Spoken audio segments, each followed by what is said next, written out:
Alejandro Bonifaz, que es médico dermatólogo, jefe del Departamento de Micología, del Servicio de Dermatología del Hospital General de México, Dr. Eduardo Lisiaga. Es profesor pre- y posgrado de la Universidad Autónoma de México. Bien, muy buenas tardes a todos. Quiero primero, antes de iniciar la presentación de este caso clínico, dar mi agradecimiento a la Asociación Argentina de Microbiología, quien es la que sustenta y apoya esta reunión, a la doctora Norma Fernández y en particular a Karina Ardizoli, quien ha tenido contacto conmigo y hemos tenido todas las cosas de lo que. Pero mi particular agradecimiento a Gustavo Giussiano. Yo siempre pienso que Gustavo es uno de los micólogos más preparados, pero además es uno de esos personajes amables, agradables y caballerosos. Esta última palabra o ese último adjetivo se lo pongo así. Hoy pienso que Gustavo es eso, un caballero de la micología. Muchas gracias, Gustavo, por haberme invitado en esta presentación. Bien. Voy a iniciar la presentación de un caso clínico sobre esta última sesión, que es la cuarta sesión, sobre micosis asociadas al COVID. Y entramos de lleno para no faltar al tiempo. Se trata de un paciente masculino de 41 años de edad, que es originario de la Ciudad de México, pero además tiene una estancia cercana a la Ciudad de México, que es a 80 kilómetros en una zona que se llama Cuernavaca, Morelos. Para quienes no conocen la parte de México, es yendo hacia el sur, hacia la parte de Acapulco, lo que quiere decir que esta es una región un poquito más tropical que de la Ciudad de México. De hecho, la gente que vive en la Ciudad de México dice que este es como el jardín, el lugar donde está siempre la primavera, para que tengamos un concepto un poquitito más claro de la región. Se trata de un paciente con VIH-Sida ya conocido previamente, y he subrayado la primera de las frases que vale la pena resaltar en este caso: con muy bajo apego a su tratamiento antiviral. Es decir, de hecho, ahí pueden ver ustedes los tratamientos antivirales que se tenía, y importancia para esto: es un fumador, pero es un fumador ocasional. Recientemente, antes de ingresarlo al hospital y alarmar la historia clínica, nos mencionó que había viajado a California. Esto nos cambia totalmente el concepto, porque abre otra ventana de posibilidad de otra enfermedad endémica. Está durante 3 semanas en California. De hecho, está cercano a la región de Anaheim. Si se recuerdan, la región de Anaheim es donde está Walt Disney, para que se ubiquen, y que está centrado en la parte importante de California. Regresa a la Ciudad de México y 5 días después presentó todo el cuadro que ya sabemos nosotros: tos seca, cefalea, fiebre severa.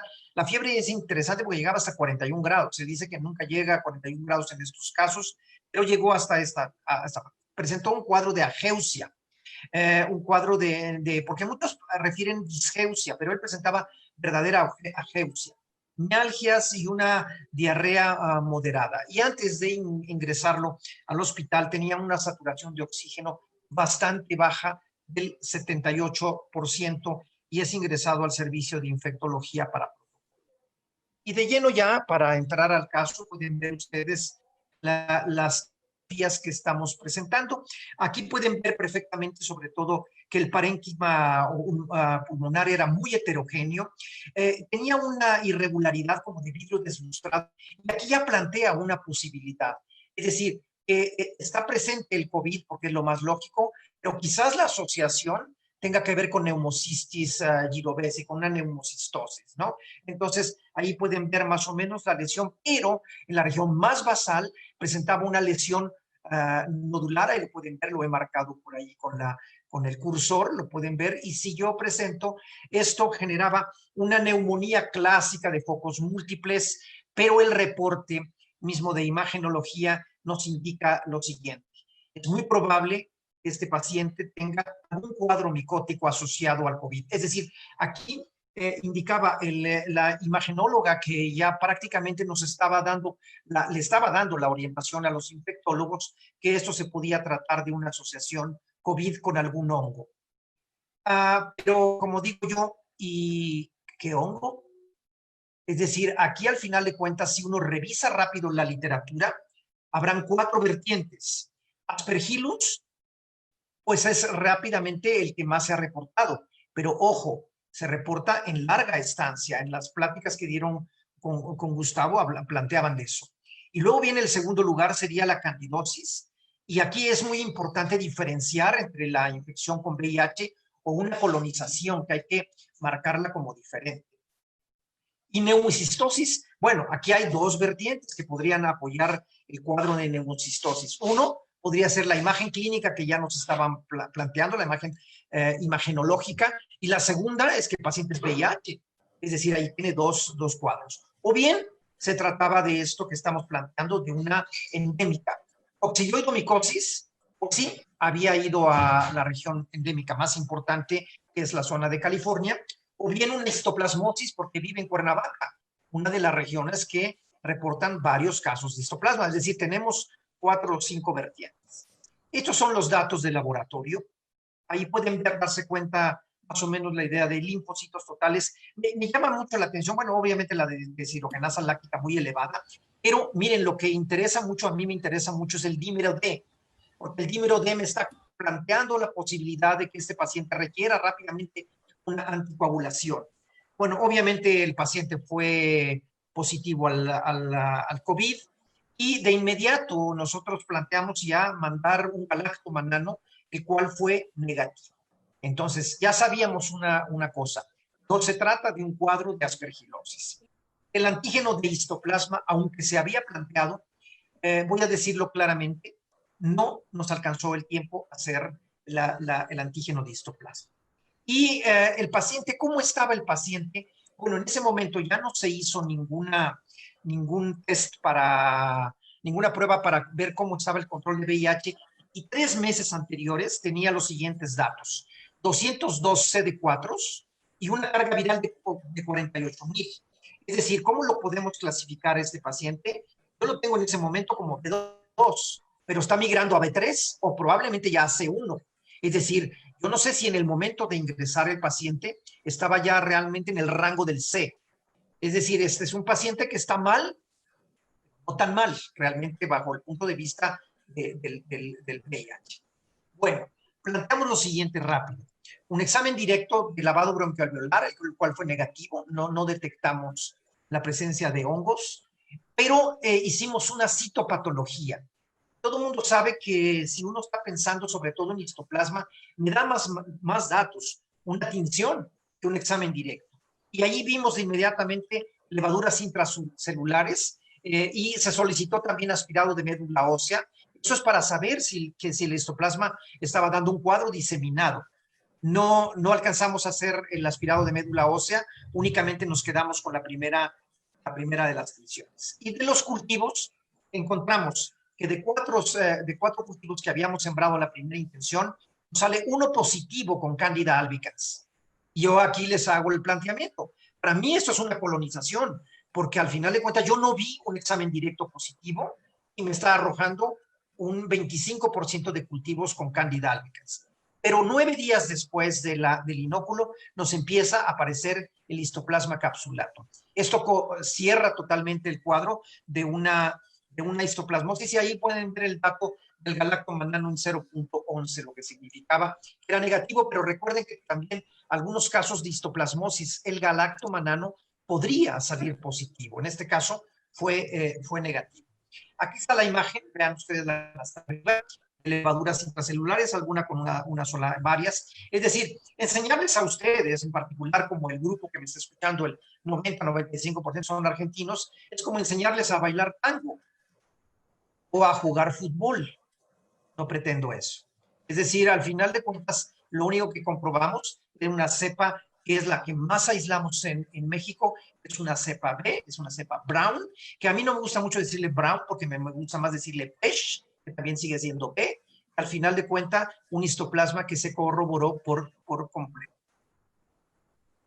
Una vez con base en esto, teníamos ya un diagnóstico de neumonía SARS-CoV-2 asociada a histoplasmosis ya comprobada, y el esquema de tratamiento primero fue básicamente el esquema que se está dando en casi todos los hospitales. Oxigenación, enoxaparina, en este caso porque el dímero era muy elevado. La prednisona, como ya mencionaba Gustavo, como parte del proceso mismo. Claritromicina, porque no quedaba claro si había una asociación bacteriana, y esto prácticamente en mi hospital maneja dos medicamentos de entrada, que es claritromicina o ciprofloxacina. Son los dos medicamentos que se van alternando uno al otro. Y tuvimos oportunidad todavía de darle anfotericina B, pero como pueden ver ustedes en la diapositiva, solamente fue por un día, porque al final de cuentas nuestro paciente falleció por un paro cardiorrespiratorio. Son de los casos que México plantea muy rápidamente. México hoy por hoy, acaba de leer el dato de la OMS, tenemos el índice de muerte más alto, 11%. Es decir, es verdaderamente elevado el cuadro que estoy presentando. Mis conclusiones del caso rápido, que sigue siendo una rara asociación COVID-histoplasmosis, pero hay que pensarlo porque ahí están, sobre todo porque nosotros estamos sentados sobre el nicho de la histoplasmosis, más toda esa región de Argentina que tienen tantos cuadros, tantos casos. Los cuadros neumónicos se pueden confundir y entrelazarse los dos. Creo que es necesario el estudio integral de cada caso. La Candida albicans yo lo consideré como una colonización. Y quiero plantear algo. La urgencia médica que hoy tenemos no nos permite a veces hacer todos los estudios. Es decir, los servicios de infecto de medicina interna están rebasados a veces para poder pensar. Cuando ya esta pandemia empieza a bajar, vamos a empezar a pensar más en algunos otros casos. Otro problema que tenemos, una falta de recursos en nuestros hospitales. Nosotros, al menos en el Hospital General, lo que hacemos es que tratamos de mandar las muestras a otro lado cuando no tenemos una prueba que se están haciendo. Es decir, yo creo que hay reportes, bueno, de las endémicas yo encontré por lo menos 3 reportes: histoplasma, encontré coccidioidomicosis y paracoxi. Y faltan todavía reportes de 2. La blastomicosis, que qué raro que los americanos no hayan encontrado un caso así, y de esta nueva emergomicosis que valdría la pena buscar. En cuanto a los comentarios que quiero hacer, esta fue la diapositiva de lo que busqué el día de ayer, lo que se ha encontrado de COVID. El día de ayer encontré 57,129 búsquedas y todas en un año. ¿Saben cuántas más tenía el día de hoy? 450 más en un día, cuando nunca nadie habíamos escrito tantos sobre esto, ¿no? Decirles algunas cosas sobre las 4 enfermedades. De la aspergilosis, sobre todo hay que entender que hay más datos sugestivos con la presencia de los halos. En la cándida hay que diferenciar la verdadera colonización de la verdadero cuadro neumónico que puede estar presentado en la segunda. Neumocistis, recuerden también que genera la asociación de un neumotórax como una enfermedad intersticial, era lo que el paciente también estaba presentando. Y lo que ya comenté, de las endémicas que estoy teniendo. Y las cosas que encuentro rápidamente en la literatura, probablemente algunas se irán comentando en los otros casos, es este metaanálisis que hace este grupo que encuentra lo que ya les he mencionado. Aspergillus en primer lugar y la presencia, obviamente, de cándidas como segundo lugar. También la aparición de neumocistis, como ya les había yo dicho, en este reporte del grupo francés, en donde vale la pena también citar. Pero si se están dando cuenta, como en este artículo yo se lo recomiendo mucho, es un artículo del grupo chino, vean hasta el final lo que están dando. Están dando 4 enfermedades y las 4 son oportunistas. Es decir, aspergilosis, cándida, mucor, que por cierto ya he tenido un caso de mucor, pero no lo quise presentar porque no lo considero que sea una asociación. Hoy por hoy lo que vimos es una mucormicosis rinocerebral en un paciente COVID. Es decir, no era un cuadro realmente de una mucormicosis pulmonar, por lo tanto, eso es algo como agregado a esto, ¿no? Este es otro trabajo que vale la pena resaltar, lo de la coinfección microbiana, y vean cómo resaltan lo que el resto de los autores ha venido diciendo. Aspergillus en las 3 especies más importantes y todas las cándidas que se están presentando como coinfección o como colonización. Este es un caso, buen ejemplo, que encontré de un neumotórax por la asociación con neumocistis girovesi, en que podrían coexistir los dos, sobre todo en pacientes o muy ancianos o pacientes también con cuadros de VIH. Y este es un caso que vale la pena resaltar, que es el único caso que yo encontré publicado en la literatura y que casualmente es un reporte de argentino, y quizás algunos de los autores me esté escuchando, en donde es la asociación muy claramente de la presencia de histoplasma con COVID, y el otro que va a presentar más adelante tanto Ivana como Priscila de los casos. De este caso no quiero decir nada, porque justamente Priscila va a dar sobre esto, entonces me la brinco y voy a escucharlo, lo que va a decir con eso. Pero en un principio, de hecho, lo primero que yo pensé en mi caso es que podría tratarse de una coccidioidomicosis, pero 8 días para adquirir una coxi sería muy mala suerte, como diría alguien. La primera relación y el primer embarazo no es así, se requiere mucha más entrada de antígeno para que uno pueda adquirir. Y pueden ver en este caso un cuadro neumónico asociado también al COVID, lo que quiere decir que lo más seguro es que estemos viendo, nosotros tenemos la zona endémica más importante pegada a los Estados Unidos, la aparición de estas dos epidemias que se van cruzando. Y mis comentarios vienen al respecto. ¿Y qué fue primero? Esto es como el huevo y la gallina. Yo creo que probablemente la histoplasmosis ya estaba. Y entonces lo que sucede con muchos de nuestros casos, que pasan subclínica y luego ya vienen más interrogantes que yo tengo, que no tengo la respuesta para la mayoría. ¿Fue el VIH con mal apego el que hizo manifestar la presencia de histoplasmosis? Podría ser. Recuérdense que en este concepto de lo cribado viene posible, probable y probado. O yo los pongo estos como posibles o como probados, digo como probables. Luego también, ¿es la severa infección pulmonar del COVID la que me hace surgir el histoplasma? No lo sé. Y yo me pego más a lo que dice Gustavo en un principio. El tratamiento esteroideo probablemente va a hacer relucir muchos de estos casos. Y el incremento de los casos nos va a ir dando muchísima más información. Y ya para salir, vale la pena que si no han tenido oportunidad de revisar este trabajo, es muy atractivo. Léanlo porque dice anfotericina B, una droga antiviral que puede ser posible antagonista del COVID. Esto yo le escribí a Ana Cecilia de Colombia diciéndole esto puede ser cierto, porque ella es experta en AnfoB, y me dijo, claro, podría ser, podría, queda muy claro, porque esa atracción que tiene a la anfotericina por los lípidos me puede hacer que tal vez la entrada del COVID tenga algo. Vale la pena, yo creo que pensarlo, sobre todo estudiarlo. Ya quiero salir con estas fotografías que desgraciadamente íbamos a estar en Argentina y yo me ubico siempre en Puerto Madero con un Malbec, pero como dice allí mi fotografía, qué ganas, ¿no? Simplemente me escucharon y a quienes me invitaron les agradezco muchísimo.